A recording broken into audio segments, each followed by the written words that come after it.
Alright, and welcome back, everyone. And so, let me say this real quick. A lot of people really seem to like my headcanon and for Sodor's loaned engines, which are 9462, who's called Jonathan MIAU, 87546, who's going to be sticking with his name as Croven, the red engine, or as we all like to call him, Alid Greedy, and Paul, the green engine. Today I thought we'd take a look at another engine that briefly appears in the background of the Railway series. And why not anyone then? Vincent! Okay. Just to let you know, I came up with the name Vincent myself, okay. Just to let you know, like I said, I came up with the name Vincent, so I thought I'd let you all know. So, in other ways to say this, he's the little blue tank engine. So, let me explain who he is. He is the engine that arranged James's train in the story Troublesome Trucks, and joked about his bootlace incident to wind him up. And he is a blue engine with side tanks, as you can see here. And it's been theorized and even suggested by Christopher Audrey that he may have been the Wellsworth and Suttery Railway's number 4. But since I already came up with my own headcanon, and for the 4th W&S engine, that being Betty, just to let you all know.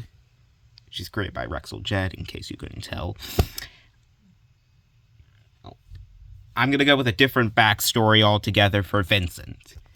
And just to let you all know, I don't believe that he is the Wellsworth and Suttery Railway's number 4, because the 4th engine is an 060, and when looking at this engine, I noticed that he doesn't have any side rods connected to his front set of wheels. Now, this could be a bit of an oversight, but alternatively, this could mean that this engine has a leading axle. So it's not a possibility. In the end, I went with a GWR, small prairie tank.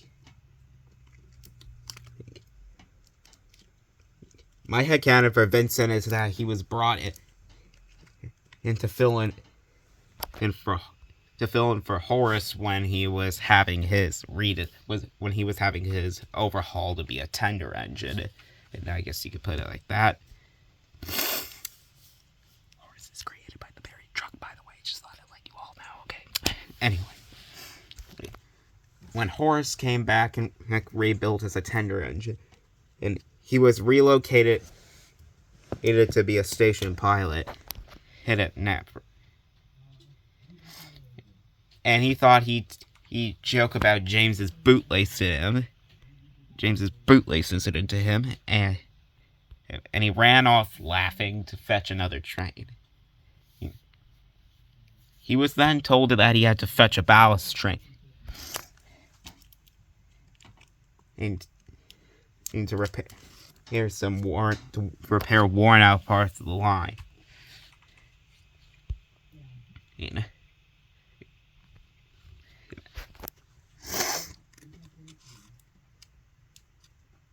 And he remained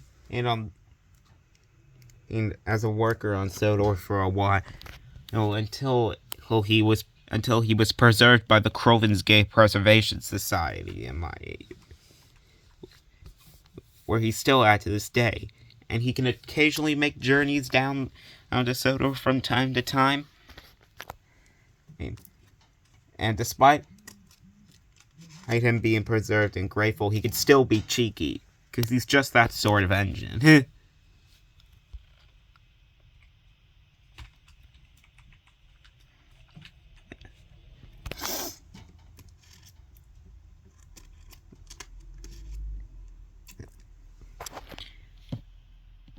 What else is there?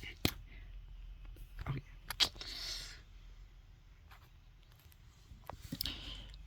Anyway,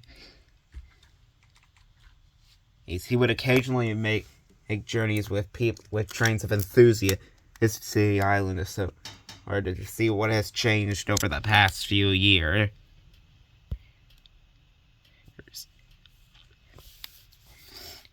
That way they can all keep up with what has been going on the NWR over the past few years and going on and in the early days now.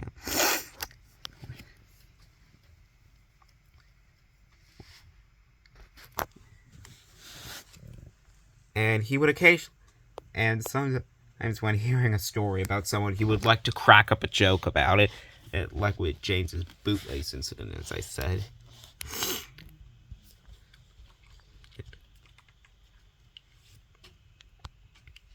Other examples may be listed, okay?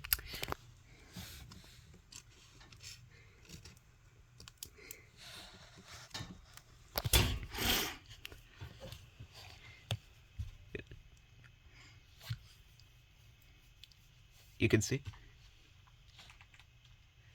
Yeah, I'm up there. Or with everyone else who's preserved. And I guess Neil as well.